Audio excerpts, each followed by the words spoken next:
Yatmışdım, sübhdən sonra idi. Gördüm bir dənə səs gəlir. Sanki yuxuda eşidirəm səsi. Çox məlahətli bir səs idi həqiqətən.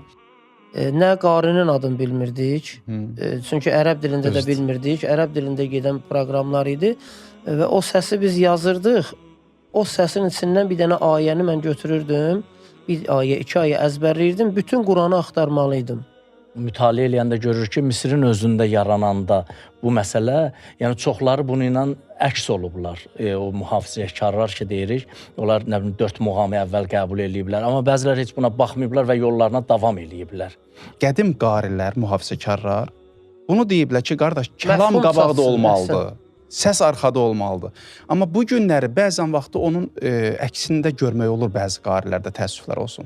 İnsan beyni elə formalaşıb ki, bacarmadığı şeyi belə düşünə bilir ki, yəni mən buna çatmaq. Yəni istər yerində sayan bir insan olsun, o da ali məqamları fəth eləmək arzusunda olur. Sözüm odur ki, bu iki mühafizəkar olublar. Bunlar nə qədər bu həmən yeniliyin qarşısını ala biliblər bunlar.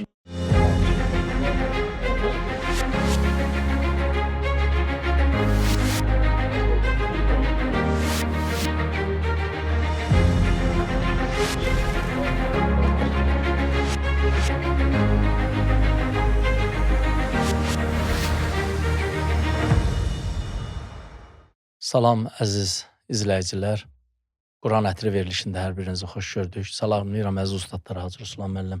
Aleyküm salam. Aleyküm salam Seyid. Və Allah bu verilişimizdə inşallah bizlərə kömək olsun, layiqli şəkildə təqdim eləyə bilər. Keçən verilişimizdə Quranın Misrə gəlib çatmasından, Quran qiraətinin Misrə gəlib çatmasından, orada belə də zənginləşməsindən, orada inkişaf eləməsindən Məsniyə Misirdə. Bəli, bəli, Misirdə, bəli. Yəni başqa ölkələrdə var idi İslami ölkə olaraq. Əvvəlin başlanğıcı necə olub? Bunlar mənlə biləm izləyicilər içində maraqlı olar. Bəli. Onların, bu qarilərin dönəmləri fərqli dönəmlər olub. Yəni neçə hissələrə bölünüblər. Orada məktəblər ayrı məktəblər olub. Mərhum Mustafa İsmailin məktəbi ayrı, mərhum Minşavinin məktəbi ayrı olub və təbii ki, Quran məktəbləri də fərqli olub orada. Təfsir məktəbləri, məna məktəbləri, hifz məktəbləri, avaz məktəbləri ki, inkişaf edib gəlib və bizim mövzumuz burada idi ki, hal-hazırda təbii ki, biz hansı yolu getməliyik? Elə getməliyik ki, o meyarlar tapdalanmasın olar. Meyarları keçən verilişimizdə Hacı qeyd eləmişdik, doğru mu? Və bilirsiniz, biz özümüz də qarşımızda olan bəzi məsələlər, vəzifələr olmalıdır. Hal-hazırdakı zamanda biz özümüz neynəməliyik, hansı yolla getməliyik? Misirin yolu ilə mi gedək və yaxud özümüzə məxsus bir yol olmalıdır? Bunlar mühüm məsələlərdən də istərdim inşallah. Siz də salamlaşıb və verilişimizə davam eləyək inşallah. Hacı buyur. Buyurun, siz buyurun. Mən də əziz izləyicilərimizi salamlayıram. Çox maraqlı bir bəhslərdir. Bizim özümüzə də mütaliə etdikcə maraqlıdır və tələbəlik dövrlərində də ki, qiraətlə məşğul olurduq. Qarilər haqqında danışmaq çox maraqlı gəlirdi. Ələlxüsus sonrakı nəsil qarilər bizə tanış deyil idi. Çünki qədim qarilər, Hacı Ruslan yadındadır yəqin ki. Məşhur tanınmış qariləri biz radiodan dinləyirdik. Hələ ki, onda internet yox idi. Kasetlər yox idi. Bəli, kasetlər yox idi, disklər yox idi deyə. Biz müasir qariləri yox, qədim qarilər daha çox məşhur idi, onları tanıyırdıq. Onlar haqqında əlbəttə məlumatlar da o qədər yox idi və çox maraqla bir şey tapanda qaçırdı tələbə yoldaşımıza. Bəhs eləyirdik ki, bu belədir, elədir, filandır, bəs məkandır. Hətta məsələn, mənim yadımdadır Hacı Ruslan bir dəfə 97-ci il bir radionu açıq qoymuşdum. Quran radiosu var idi o zaman. Orada Quranlar yayımlanırdı. Seyid, yatmışdım, sübhdən sonra idi. Gördüm bir dənə səs gəlir. Sanki yuxuda eşidirəm səsi. Çox məlahətli bir səs idi həqiqətən. Yuxudan ayıldım, doğrudan gördüm ki, həqiqətən də bir qari oxuyur. Çox gözəl məlahətli səsi var. Kaset tapıb onu səsi qeyd edim deyə bir 3 dəqiqə, 2 dəqiqə civarında hardasa qeyd etdim. və qarinin adını da tapa bilmədim. Çünki müasir qarilərdəndir. Hal-hazırda da yaşayır o adam. Onu illər sonra, hardasa 2009-cu ildə, 2010-cu illərdə yarışların birində gördüm həmin səs. Şeyx Muhammed Taruti. Bəli. Doğrudan da mən həyatımda ən o yadda qalan hadisələrdən biridir ki, nə qədər arzulamışdım, bu kimdir, bu kimdir, tapa bilmirdik, bu kimdir. Və o mənə çox xoş təsir bağışlamışdı, indiyə qədər də yadımdan çıxmır. Yəni, Misirin qədim qariləri, 3 nəslə hardasa, səhv etmirəmsə, siz də yadınızda olsa deyə bilərsiniz, hardasa 3 nəsilə bölündülər Misir qariləri. 1-ci nəsil, 2-ci nəsil və 3-cü nəsil artıq elə bilirəm ki, 4-cü nəslə bölünüb. İnşallah bəhsimizdə onlara biz toxunarıq Allahın izni ilə. Yəni, Misirdə doğrudan da bugünün özündə belə, bugünün özünə qədər qiraətin gəlib çatma mərhələləri, çətin mərhələləri olub, mühafizəkarlar olub və o dediyimiz meyarlar ki var, təcviddir, hərflərin məxrəcləridir, hərflərin sifətləridir, vəqf ibtidadır. Bunlar çox sərt olub. 1-ci nəsil hələ biz tanıdığımız radio dövründən əvvəl, yəni 20-ci əsrin əvvəllərindən götürsək, çox sərt olublar və hətta biz ki, məsələn, indi muğamları bəhs edirik, burada bəyatın şöbələrini bəhs edirik, Rastın və yaxud da digər muğamlar ki var, onlar 4-5 muğam civarında oxuyublar. Bəyat, Səba, Hicaz, Nəhavənd. Başqa muğamlarda oxumayıblar və bunlar... Sonradan yeni muğamlar əlavə olanda bəziləri etiraz ediblər. Yəni, mühafizəkarlar qoymayıblar ki, muğam daha da inkişaf eləsin. Bir sual yaranır. Görəsən, bu qədər mühafizəkar olmaq ki, 1-ci nəsil mühafizəkar olublar. Hələ ondan qabaqki nəsil ki, biz tarixdə də görmürük, yazılarda yoxdur. Onlar elə bilirəm ki, daha çox mühafizəkar olublar. Bu qədər mühafizəkar olmaq və meyarlar pozulmadan, mən əgər bacarıramsa Quran-ı Kərimi oxumaq, bunu niyə etməyim və yaxud da etsəm necə olur? Bu haqda elə bilirəm, elə mənim öz sualımdır ki, görən bu qədər mühafizəkar olmaq olarmı? Bir növ, mən də salamlayıram əziz izləyicilərimizi. İlkin müəllim, siz o cavan yaşlardan, uşaq yaşlardan, necə ki, uşaqlıq illərindən danışırsınız, eyni həyat tərzini demək olar ki, biz də yaşamışıq, kasetlər vasitəsilə eyni o radiodan götürmək, səsi yazmaq. Amma çox şirin illəri idi. Çox şirin idi. Məqsədim elə onu deməkdir ki, məsələn, nə qarinin adını bilmirdik, çünki ərəb dilində də bilmirdik, ərəb dilində gedən proqramlar idi və o səsi biz yazırdıq. O səsin içindən bir dənə ayəni mən götürürdüm, bir ayə, 2 ayə əzbərləyirdim, bütün Quranı axtarmalıydım ki, o ayəni hardan oxuyub, həmən hissəni, həmən qarinin oxuduğu formada oxumaqdan ötürü. Bu elə bir ipucu kimi bunu göstərir ki, məsələn, bizim ölkəmizdə o zamanlarda hələ təzə-təzə biz 70 il, 80 il Rus imperiyasının bəli tərkibində olmuşduq. Quran oxunuşu özü hələ bizə təzə gəlib çatmışdı. Yəni, dədə-babalarımız Quran oxuyurdular, amma o qədim üslubda, öz milli üslubumuzda Quran-ı Kərimi tilavət edirlər. Biz inşallah qismət olar bir dənə də bir araşdırma edərik. Görək bizim dədə-babalarımız oxuyan Quran-ı Kərim ki, avaz var. Bu istinad varmı? Bunun bir kökü varmı? Təxmini elə ora gəlir, sözüm ora gəlir ki, məsələn, o dövrdə nə materiallar yox idi. Yəni, bu Azərbaycanda yaşayan Quran oxuyanlar Nəcəf alimlərindən ərəb hərflərini öyrəndilər, Quranı üzdən necə oxumaq və onu öz ahəngimizə çəkmişdik. Necə ki, qonşu, məsələn, Türkiyədə əsrlərlə Osmanlının üslubunda, Osmanlının ləhcəsində, ü səsi ilə, e səsi ilə. Bizə də sirayət etmişdi. Bəli, Quran-ı Kərimin o formada tilavət olunması, yəni bir növ belə deyək ki, nə qədər informasiya çoxalsa, bir o qədər inteqrasiya olur, bir o qədər inkişaf gedir. Məsələn, bu günləri sənin və mənim özümüzün oxuduğumuz Quran-ı Kərimin 15 il bundan qabaq oxuduğumuzdan nə qədər fərqlər var? Ən azından təcvidimizdə, vəqf ibtidamızda, hərflərin sifətlərində söhbət inkişafdan gedir. O zamanda da, yəni mən belə deyərdim ki, bu məktəb Misirlilərin şansı olub. 2 dənə yol ola bilər burada. Ümumiyyətlə bu günləri Quranın inkişafında nə etmək lazımdır ki, bu bir məktəbə çevrilsin? Hələ bizim özümüzdə. Birinci növbədə təşviq lazımdır. Elə məsələ oradadır. Yəni onlarda təşviq olub. Əhsən. Bizdə Birinci təşviq məsələ səbəbləri var onlarda, bəli. Baxın, yenə deyirəm, Elə tələbəlik dövrlərində biz o birisi şagird tələbələr kimi yaxşı oxuyurdular, təşviq olurdu. Biz də istəyirdik ki, biz də onlardan olaq. əhsən. Məsələn, Məkkə, Mədinə ərazilərində yaşayanlar hansı ki, Quranın mərkəzi Məkkədir. Quran Məkkədə nazil olub, Mədinədə vüsət tapıb, genişlənib. Həzrət Peyğəmbərin o hicrət zamanında daha çox yayıldı İslam dini, üzr istəyirəm. Yəni, orada yaşayan ərəblər, bədəvi ərəblər kimi həyat sürürdülər. 6 ay bir ərazidə yaşayırdılar, 5 ay bir ərazidə yaşayırdılar. Ona görə mərkəzləşmə mümkünləşmirdi orada. Yəni, bir mərkəz olaraq yaransın, bu insanlar bu cür Quran oxumasa, amma Hicaz özünə görə bir əyalət olub ki, oranın insanları sükunət halında olub. Həzrət Peyğəmbərin orada yaşayışı da olub. Misir Məkkə, Mədiniyə nisbətən oturaq həyat tərzi yaşayan Nil çayının sahilləri olub. Orada, məsələn, başqa əyalətlərdən, üzr istəyirəm, mövzu o deyil. Hətta Həzrət Peyğəmbərimizin o qoyun sürüsünü Nil ətrafına aparmağına qədər hədislər var. Səhabələrdən bir neçəsinin o yollarda hidayət olmağı var. Yəni, oturaq ərazi olub Misir ərazisi.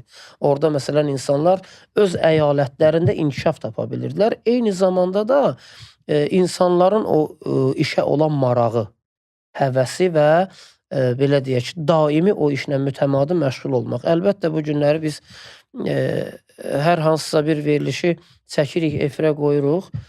Nə qədər insanlar təşviq olur, nə qədər insanlar yazır. Elə bil insanların ruhu, mənəviyyatı bu sahədə çox azdır.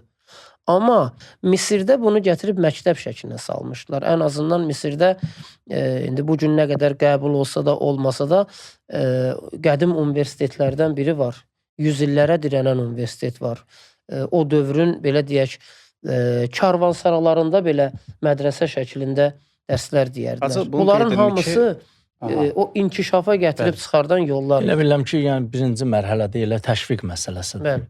Sözünüzə qüvvət, Misirin məktəbinin tarixi hicrətin təxminən 50-ci illərinə təsadüf edir ki, həmin dövrlərdə Misirdə məktəblər yarandı. Bilirsiniz ki, Misirin fəthi başqa ölkələrə nisbət biraz fərqli olur. Çünki Misir həmin dövrdə Yunanlılar tərəfindən müstəmləkə olduqlarına görə bunlar artıq Yunanlıların o zülmündən, əsarətindən bunlar artıq doymuşdular. Və səhv etmirəmsə, Əmrasi tərəfindən ora fəth olunur. Həmin dövrdə bunlar daha İslamı daha tez qəbul etdilər. Hətta həmin dövrlərə qədər Misir özü ərəb dilli deyil idi. Sonradan ərəb dilini qəbul elədi. İnşallah sözü unutmazsınız. Musiqi elminin inkişafında Yunan musiqişünaslarının da rolu olub. Əslində ora gəlmək istəyirəm. Quran Misir həyatına girdikdən sonra, belə desək, bunlar Qibtilərdən qalmış məktəblər, Fironlardan qalmış məktəblər, bunların kökləri var idi. Bunlar həmin məktəbləri, belə desək də, indiki müasir məktəb kimi, müasir kimi nəzərdə tutmayaq da, həmin o məktəblər ki, hansı formada idi, bunlar elm öyrənirdilər və hansı səviyyədə öyrənirdilər, onlara Quran məktəbləri etdilər. Və bu gətirib müsəlmanlardan daha çox tez inkişaf elədilər. Yəni, Ərəbistan, Hicaz bölgəsində və yaxud da İraqı götürsək, həmin oradan bunlar daha tez inkişaf elədilər. Niyə görə? Çünki kökləri var idi. Artıq məktəb var idi. Belə deyək də, məsəl üçün, mən bilmirəm hələ məktəb hansı forma olmalıdır, amma bunların məktəbi var. Məktəbləri var idi, bəli. Və hazır müəllimlər, Quran müəllimləri gəldilər, oturdular həmin məktəblərdə, istər Quranın Peyğəmbərimiz tərəfindən, yenə məsələni əvvələ qaytarsaq, Peyğəmbərin tapşırdığı kimi Zəyyinul Qur'anə bi əsvatikum, səhv eləməsə hədis belədir, Quranı gözəl səslərinizlə zinətləndirin.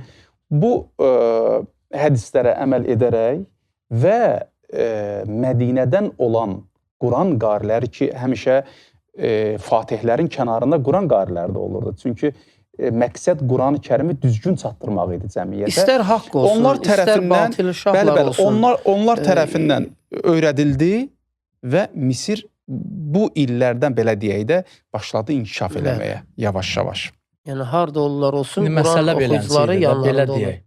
deyək. Biz Quranı avazla, yəni gözəl səslə, hal-hazırdakı muğamlarla oxumaq üçün təbii ki, hədislərdən dəlillər gətirdi və dedi ki, Bəli. yəni bu hədislər bunu göstərir ki, biz avazla Quran oxuya bilərik və Peyğəmbərimizin də təbii ki, oxunuş tərzinə oxşatdıq hal-hazırda oxunan Quranları. Amma Misirin özündə mütaliə eləyəndə görür ki, Misirin özündə yarananda bu məsələ, yəni çoxları bunu ilə əks olublar. O mühafizəkarlar ki, deyirik, onlar 4 muğamı əvvəl qəbul eləyiblər, amma bəzilər heç buna baxmayıblar və yollarına davam eləyiblər. Mütaliələrdə belə bir şey rast gəldi. Keçən dəfə Hacı İlkin müəllim bu meyarları qeyd eləyəndə İmam Sadiq əleyhissalamın hədisini qeyd etdiniz ki, orada deyir ki, Quran hüznlə nazil olub, onu hüznlə oxuyun. Hətta Peyğəmbərimizin hədisi var, Peyğəmbərimiz bir gün öz səhabəsi olan Əbdullah ibn Məsuda dedi ki, mənim üçün Quran oxu. Dedi, ya Rasulallah, Quran sənə nazil olub, mən mi onu oxuyum? Dedi, istəyirəm eşidəm. Oxuyanda deyir, elə hüznlə oxudu ki, Peyğəmbərimiz ağladı. Hətta yəni onun hüznündə. Biz yəni bu şeylərdən istifadə edirik ki, yəni Quran tilavəti hüznlə olmalıdır. Amma bəzi yerlərdə görür ki, o hüzündən də çıxır və yenə də yollarına davam eləyirlər. Amma biz özümüz, görürsən biz özümüz deyil, o yolla getməliyik, ya biz bu inkişaf üçün çalışmalıyıq, ya bunu saxlamalıyıq bir yerdə. Sözsüz ki, inkişaf öz yerində, inkişafsızlıq mümkün deyil. Yəni insanın beyninin bir yarım kürəsi təkamülə gedir. Yəni, qabağa doğru gedir. Yəni İnsan beyni elə formalaşıb ki, bacarmadığı şeyi belə düşünə bilir ki, yəni mən buna çatmaq. Yəni istər yerində sayan bir insan olsun, o da ali məqamları fəth eləmək arzusunda olur. Yəni beynimiz ona doğru gedir. Sadəcə olaraq o keçən verilişlərdə də qeyd olundu. Məsələn, bax bugünkü İlkin müəllim saydı, Bayat muğamı, Səba, Nəhavənd və Hicaz muğamları. Məsələn, başqa məlumatlara baxanda görsən ki, digər muğamlar da tilavət olunurdu. Amma onların adlarından xəbərləri yox idi. Avaz olaraq insan oxuduqca o izad olurdu. Hardasa mənim, belə deyək də, biraz mühafizəkar olaraq yanaşmaq istəyirəm məsələyə. Mənim fikrimcə, gözəl deyilmi elə məsəl üçün Bəyat olsun, Səba olsun, Hicaz olsun. Gedək məsələn Uşaqı Misriyə gedək və yaxud da Huzzama gedək və yaxud da... Sözünüzdən belə çıxır ki, biz gərək Misir qalilərinin yolunu davam eləyək. Yəni özümüzə bir yolumuz olmasın. O xətlə gedilməli. Yəni bəzən vaxtı... Hacı, bəzən vaxtı... Mən demirəm gedilməli. İlkin müəllimdir. Yox, bəzən vaxtı axı ifrat da olur da. İndi gəlin belə deyək. O ifratlar əhsən. Məsələ o ifratlardadır. Baxın, biz hara yox, deyirsiniz, məsəl üçün, indiki muğamlar inkişafa gətirib çıxardır. Bəzən vaxtı, məsələn, mən deyirəm ki, mən bir Quran oxuyan kimi qəbullanmıram, məsələn, həmin muğamı. Çünki Quranın o mənasından bəzən vaxtı uzaqlaşdırır, insanın fikrini aparır muğam tərəfə. Mən üzr istəyirəm, baxın, bu mütaliələrdə də rast gəlməmiş olmaz. Bu metod ki, bəyatla Quran tilavəti başladılıb və üzr istəyirəm, bəyatla tamamlanmalıdır. Yox, mən sözüm var. Niyə gedin bəyatın 17 şöbəsini oxumalıyam ki? Bir də söz deyirəm, bax, bəyatla Quran başladılıb, bəyatla da tamamlanmalıdır. Bu üslub Misir qarilərinin üslubudur. Üslub olaraq bilirəm. Yox, bir də qulaq asın, görün nə deyirəm. Və bu Misir qariləri də Peyğəmbərin sahabəsi olmayıblar, sahabələrin tabeyləri olmayıblar. Bunlar Peyğəmbərin sahabələrindən və tabeylərindən də uzaq düşmüş bir şəxslər olublardı. Yəni zaman baxımından deyirəm. Amma bu günlər biz bunu davam etdiririk. Yəni bizim bu davam etdirməyimiz siz mühafizəkar kimi yaxınlaşırsınız. Yox, siz elə yerdən yapışmışsınız ki, Seydəli müəllim, o Quran-ı Kərimin bayatla oxunub, bayatla sonlanmasını ahəngin özü tələb eləyir. Mən rast muğamında gəlib sadaqallah deyəndə dinləyici fikirləşmir ki, yəni musiqi duyumu olan insan fikirləşmir ki, bu bitdi. Hacı, mən onun razı deyirəm. Bir dəfə də mən sizə demişdim. Onun üçün zamanlar ərzində gəlib bura çıxılıb. Əgər, xahiş edirəm, dəqiqə qulaq olsun. Əgər biz Segah muğamı, yox, baxın, siz qarışdırırsınız. Əgər Segah muğamı ilə Biz Bəli. yəni elə bir belə deyək də tədris olunmuş olsa ki, segah muğamı ilə biz tilavəti başlayaq və Bəli. segah muğamı ilə də qutaraq. Belə bir üslub olmuş olsaydı keçmişdən bizim əlimizdə də gəlsəydi, hamının onu canı dildən qəbul edəcəkdi. Heç də əgər mən bugünkü ağlımla Bayat muğamını da tanıyandan sonra, segahı rastı da tanıyandan sonra istər-istəməz mənim ruhum buna bu ahəngə oturur ki, Bayat muğamı daha əlverişlidir və Bayat muğamı daha Mən bunu qəbul edirəm. gözəldir. Bitirmək mövzu o deyildi. Əslində mövzu o deyildi. Yəni deyirəm ki, yəni biz nə üçün o yolu davam keçən etdirməliyik? bəhsimizdə belə bir söz danışdıq ki, bir o çərçivədən çıxa bilməyəcəyimiz qaydalar var. Bu düsturdur, bu cür olmalıdır. Bu sizin dediyiniz misal onun misallarındandır. Düzdür, gəlir hansısa qari rast muğamında saxlayır, amma eşidən intizarda qalır. Yəni bu bitmədi axı.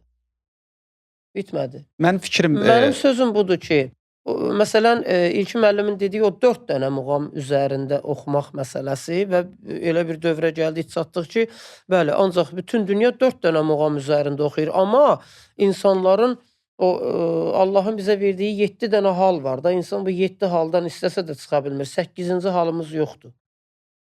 Biri durdu, məsələn, gözəl bir formada bir muğam oxudu. Adını da bilmirik. Və orada o 5 dənə qızıl qanun vardı ha, İlkin müəllimin saydığı təhrirləri elə etməyin ki, yad ellilərin təhrirləri olsun, yad boğazlar ora girsin və onların heç biri yoxdursa, mən belə deyək, Zəncəran muğamını niyə oxumayım?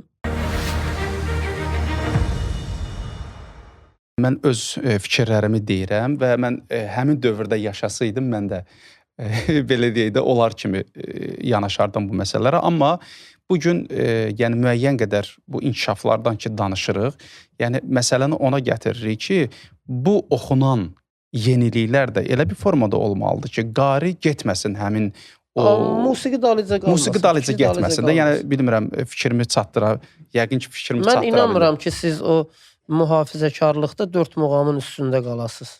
Mən ona inanmıram. Yəni onu qeyd eləyim. Ola bilər. Həmin dövrdə yaşasaydım qalardım. Həmin dövrdə yaşasaydınız, zaten əgər o dövrə qədər ki musiqi duyumu, musiqi elmi gəlib 4 dənə muğamda çərçivələnmiş olsaydı, biz 5-cini oxusaydıq belə adını qoya bilməyəcəkdik. Qəbullanıram, sadəcə olaraq. Adını qoya bilməyəcəkdik onun. Yəni amma filankəs belə bir şey yoxudu deyəcəkdik. Zaman-zaman o elmə, musiqi özü bir elmi bir formaya keçəndən sonra, notlara yazılandan sonra, indi məsələn mən burada bir haşiyə çıxmaq istəyirəm, icazə versiniz 2 dəqiqə ərzində.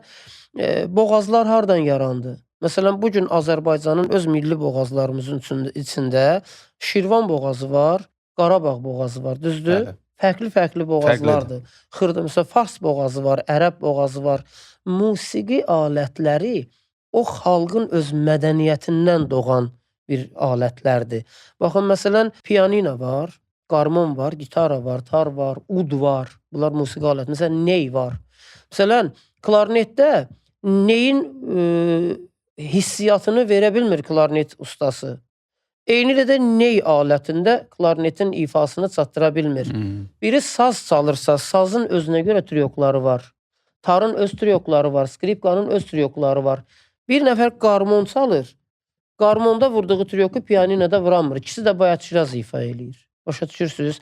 Yəni, bizim bu dediyimiz Quran mədəniyyətinə gələn boğazların böyük əksəriyyəti həmən xalqın öz musiqi duyumu, musiqi aləti, o eşidib duyduğu formada boğazları istəyib ki, gətirsin, tətbiq edəsin. Amma sizin dediyiniz mühafizəkarlıq var, o xətt olaraq. Dil dəyişən kimi lad dəyişir, musiqinin ahəngi dəyişir. O ahəngdən çıxmamağı bizə bu Quran-ı Kərimin ərəb dilində nazil olmalı. Mütaliə eləyəndə mənə bir şey rast gəldi. Yəni bəzi qarilər hər hansısa bir musiqi alətləri ifa edirmişlər və o ifa etdiklərindən də öz qiraətlərinin içərisində ondan istifadə edirmişlər. İlkin müəllim də dedi ki, bunun əksinə olanlar və bunun qarşısını almaq istəyənlər olub. Təbii ki, mühafizəkarlar deyək də. Bu mühafizəkarlar. İstərdim biləm ki, Hacı, bunlar nə qədər müyəssər olublar bu işin qarşısını almağa və yaxud iş elə qarşısını ala bilməyiblər. Elə mühafizəkarlar iş görə bilməyiblər. Bilirsiniz nə deyirəm? Bakı muğamı ilə Qarabağ muğamı arasında fərq nədir? Məsələn, Qarabağ muğamında səs öndədir, üzr istəyirəm. Səs öndədir, Söz qalıb Söz arxada. qalıb arxada. Sözlər Amma Bakı çiynəndə. muğamında səs öndə, kəlam Kəlmələrdə. öndədir, kəlmə öndədir, səs arxadadır. Fərq nədir? Birində daha gözəl, daha aydın, rahat başa düşürsən, birində ancaq səs eşidirsən. Bəli. Biri səni Doğru. musiqiyə çəkir. Mən onu biri demək mənaya istəyirəm ki, çəkir. mən belə başa düşürəm, belə analiz edirəm ki, qədim qarilər, mühafizəkarlar bunu deyiblər ki, qardaş, kəlam Məfhum qabaqda çatsın, olmalıdır. Səs arxada olmalıdır. Amma bu günləri bəzən vaxtı onun əksində görmək olur bəzi qarilərdə, təəssüflər olsun. Demirəm hamısında. Səs öndədir, kəlam arxadadır. Söhbət mən bunu çatdırmaq istəyirəm. Bəli. Və eyni ilə məsələn dünyanın məşhur oxuyucularından biri olub. Michael Jackson. Michael Jackson'ın bir dənə ifası var. Subhanallah və elhamdülillah və la ilahe illallah və allahu ekber. O adam məsələn musiqidə özünün xətti olan adam olub da, yenilik gətirən adam olub, düzdür? Amma o bu cür bir tilavət edir. Görün hansı muğamdır? Subhanallah velhamdülillah və la ilahe illallah və allahu ekber. Hansı muğamdır? Sahərgaha yaxın. Niyə görə bu üslubda oxuyur onu? O istəsə də ondan çıxıb öz üslubuna salsın mümkün deyil. Çünki dil dəyişir. Dil dəyişən kimi lad dəyişir. Lad dəyişən kimi düşür ərəbin sahərgahın üstünə. Yəni mümkün deyil. O orada özündən yeni bir icad eləyə bilər, amma o bizim Quranın ahəngindən çıxartmış olacaq. O mühafizəkarlar ki, İlkin müəllim vurğulayır, onların məqsədi Quranın musiqi, yəni belə deyək də bir nəfər Quran oxuyur. Bir nəfər həmən formada, avazla ərəb dilində bir şey oxuyur. Dil bilməyən insan elə bilər ki, o ahəngin elə o da Quran oxuyur. Amma Quranı elə oxuya bilərsən ki, ərəb dilini bilməyən insan qıraqdan baxan deyir ki, ərəbcə mahnı oxuyur. Mümkün deyə yox. Yəni mühafizəkarlıq bu həddə qədər olub, amma onun yanında gözəlliklərin nə ziyan olub ki, muğamın şöbələrinin xırda-xırda məsələn adlandırılması, hansısa bir köyün oxuduğu bir şirin avazın ora daxil olmasında heç bir problem yoxdur. Sadəcə olaraq o musiqilikdən gərək çıxmış olsun. Yox, bunu bildim. Bu təbii ki, Allah köməyiniz olsun. Qəşəng açıqlama verdiniz. İndi öz tilavəti özünə.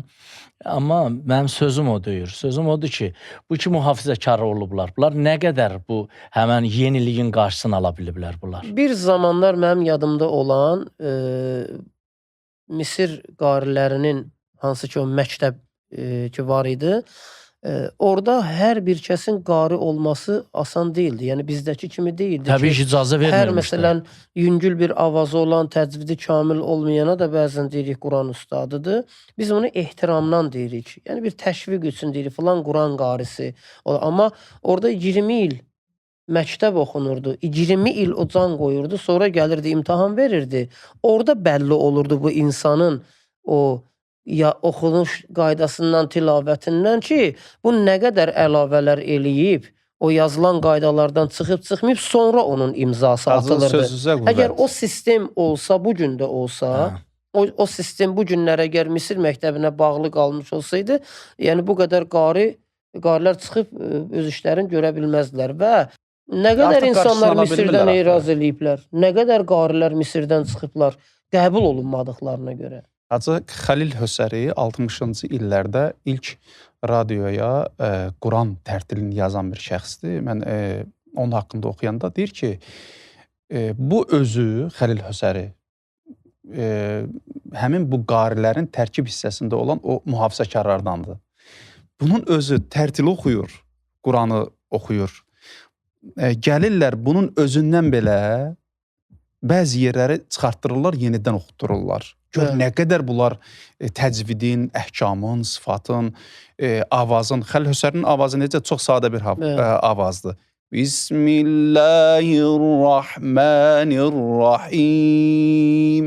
Aram avaz. Və demək olar ki, mütəvəssit oxuyanlardandır. Bunun özünə belə müdaxilə edirdilər. Yəni bu həddə kimin ixtiyarı var idi çıxa birbaşa gələ deyə ki, mən qariyəm və çıxa orada tilavət edə. O qədər də biraz aşırı olub. Aşırı olub əlbəttə. O qədər də biraz aşırı olub.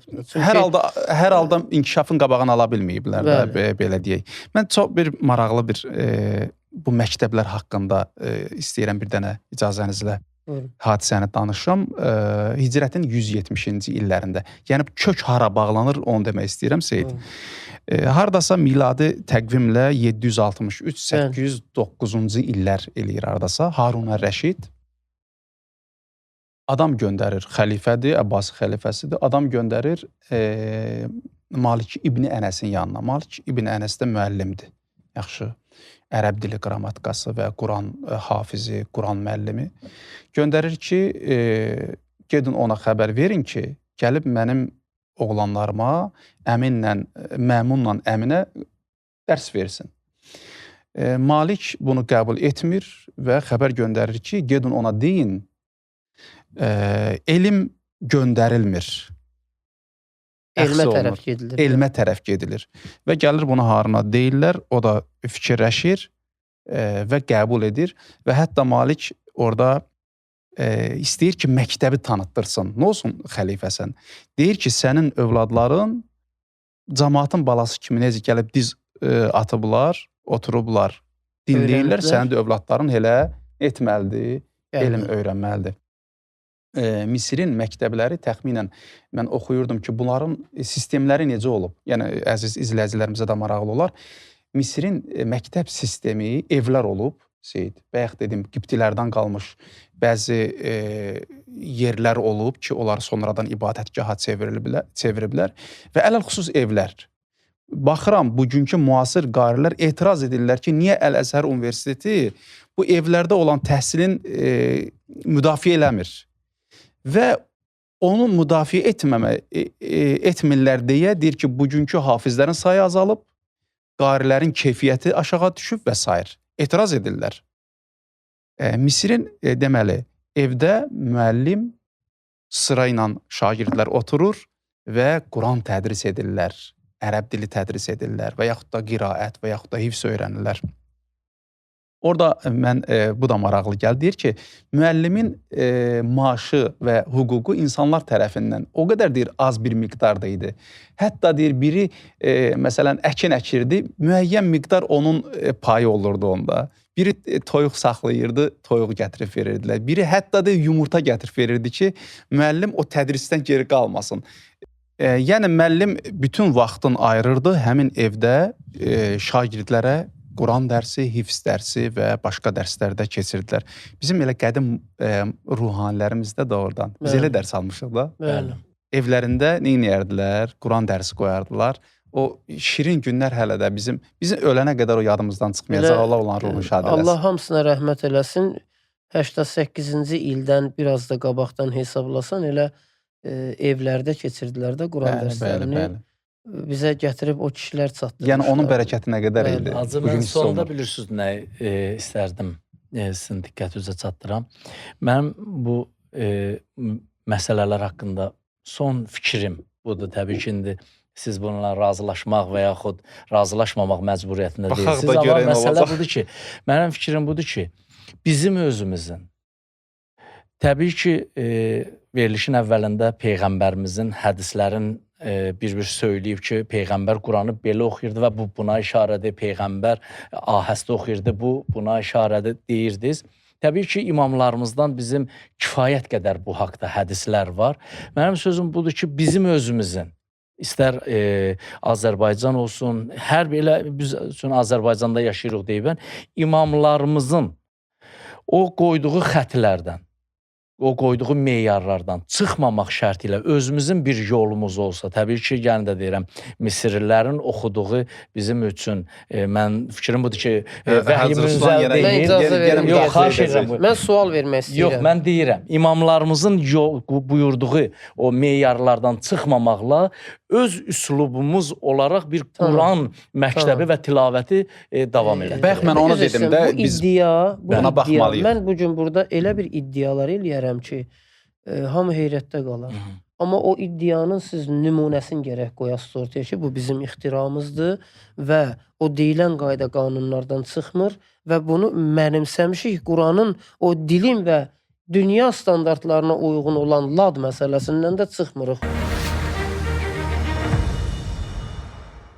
Sonda Hacı, mən qeyd etmək istəyirəm ki, təbii ki, hər birimiz yeniliyin də tərəfdarıyıq və mühafizəkarlığın da tərəfdarıyıq. Amma əgər yeni bir şey, siz qeyd elədiyiniz kimi, tutaq bizim muğamlarımızdan hər hansısa biri, əgər bütün o parametrlərə uyğun gəldiyi halda, mən demirəm gəlir, gəldiyi halda, nə üçün biz o yeniliklərin qarşısını alaq? Qoy elə o yeniliklərdə bizim də ki, yəni mən sonda bunu sözü deyirəm. Sən yenilik elə, görək onu qəbul edəcəklər. Mən sonda bunu məsələ deyirəm. olmalıdır. Yəni, yenə də deyirəm ki, Mustafa İsmaillər, Qəlvəşlər də elə bu, belə deyək, bir Adəm evladıdır. Bizlər də hər birimiz Adəm evladıyıq. Təbii ki, bizdən də bir yenilik bu xəttdə ola bilər. Mən də son sözümü deyim, Seyid Əli müəllim. Əslində sualın cavabı, təklifin cavabı dediyi sualın içindədir. Orada bir dənə bənd ayırırsınız ha ki, yeniliklər o qaydalardan çıxmamaq şərti ilə. Əgər qaydalardan çıxmamaq şərti ilədirsə, biz heç bir yenilik eləməmişik. Sadəcə olaraq oxuduğumuz avazı, sən Əbdülbasit rastı bu cür oxuyub, amma rast oxuyub. Mən də rastı bu cür oxumuşam, amma rast oxumuşam. Yəni o qaydadan, nə qədər ki biz o qaydadan çıxmırıqsa, əlbəttə ki, heç bir problem yoxdur. Biz yenilik gətirmirik, qaydanı qoruyuruq. Avazımıza şirinlik qatırıq. Bu başqa bir məsələdir. O qaydadan çıxmamaq şərti ilə cümləsi ortada varsa, biz məcburuq nə gözəllik eləsə o qaydanın daxilində eləyək. O boğazlardan, xarici boğazlardan, xristiyan boğazı, məsələn, İngilis boğazı. Onlar ki, hədislərdə məlum olur. Üzr istəyirəm, bizim öz boğazlarımız, mən nə bilim ki, bizə yad ellilərdən keçməyib. İnşallah ki, yad ellilərdən keçməyib. Amma o Quranın ahənginin özünə yad bir avazdır, yad bir boğazdır. Hacı, sonda belə qənaətə gəldik ki, yəni bəzi xırda məqamlar var ki, onları əlavə etmək olar, bəzilər var ki, ümumiyyətlə onları əlavə etmək olmaz, çünki yaddır. Bəli, xüsusilə boğazlar. Bəli, xüsusilə boğazlar. Biz nə qədər bu bəhsləri danışsaq da bir veriliş çərçivəsinə sığışmayacaq. İnşallah gələn verilişlərimizdə yenə də lazım olduğu qədər bu mövzunun haqqında söhbətlər. Zaten bizim mövzumuz ki, soğutdur, avazdır. İstər-istəməz biz gəlib bu cümlədə dalaşacaq. Seyid öz fikrində qaldın da yəqin sən. Seyid öz fikrində qal. Mən fikrimdə qalıram, bəli. İnşallah gələn verilişlərdə davam etdirər. Əgər yeni bir, təbii ki, əlimizdə materiallar olsa. Əslində bizim müştərək nöqtələrimiz var. Müştərək nöqtə o qaydalardan çıxmamaq şərti ilə sözü var orada. Hər hansı bir, məsələn, muğam, məsələn, Bayat-ı Kürd var. Bayat-ı Kürd bütövlükdə Kürd muğamının boğazları ilə bütövlükdə hamısı daxil olmayıb ki, ora. Hansısa hissələrindən istifadə olunur. Qəbul olunmuş formada. Qəbul olunmuş hissələri və qəbul olunmayan hissələri, formaları bu mənada əslində problemimiz yoxdur məsələdə. Bir mənalı deyil də, Hacı. Amma birdən əgər biz can qoyaq, gələcəkdə bir, məsələn da, Şur Şahnazı istəyək ki, Quranda tətbiq eləyək, bir mənalı şəkildə milli avazımız olaraq ortaya çıxarsaq, o ancaq elə mil üzərində qalacaq. Bizdə qalacaq. O dünya standartlarına çıxa bilməyəcək. Biz görmüşük bunu dünya yarışlarında. Bəziləri. Bəli. Məsələn, Türkiyədən gələn Afrikalılar özləri, yəni son illərə baxanda, son illərə baxanda Türk Quran qariləri, Türkiyədən gələn Quran qariləri ləhcələrini də Misir ləhcəsi eləyiblər, səslərində. Məcburdular ona. Zaman vardı ki, İlkin müəllim şahidi olarsınız. Nə qədər Türk Quran qariləri təcvidləri çox dəqiq olurdu. Əgər idramlarına, ixfalarına, hərflərin məxrəcinə baxanda, Ustad Şeyx Əbülqasimi böyük Quran ustadlarındandır. Onun da nəzərlərində mənim rastıma gəldi ki, məsələn, türklərin Quran təcvidinə verdiyi önəmdən danışır. Amma deyir, ləhcə və avazlarında, o qədimlərin avazları və ləhcələrində problemlər yaşanırdı. Və o, bir mənalı dünya standartlarına uyğun gəlmirdi. Dünya Quran muğamları standartlarına nə oldu? Sonda məcbur oldu. Bu elə bir böyük bir mövzudur ki, həqiqətən biz hansısa bir muğamın hansısa hissəsini inkişaf elətdirib, gətirib təqdim eləsək dünya müsabiqələrinə, o şuraya, o icmaya, onlar baxsınlar ki, hə, bu da var imiş. Ümidvaram inşallah Hacı İlkinlər, Hacı Ruslanlar o qədər inşallah böyüyərlər Allahın izni ilə və təbii ki, o dünya standartlarına təsir eləyəcək qədər irəli gedərlər. Ümidvaram ki, inşallah həmən bizim istədiklərimiz də orada görsənər. İnşallah. Və verilişimizi burada bitirək. Əziz izləyicilərimizlə sağollaşaq. Allah amanında gələn verilişlərə. Sağ olun dostlar. Sağ olun, Sağ Allah amanında qalın.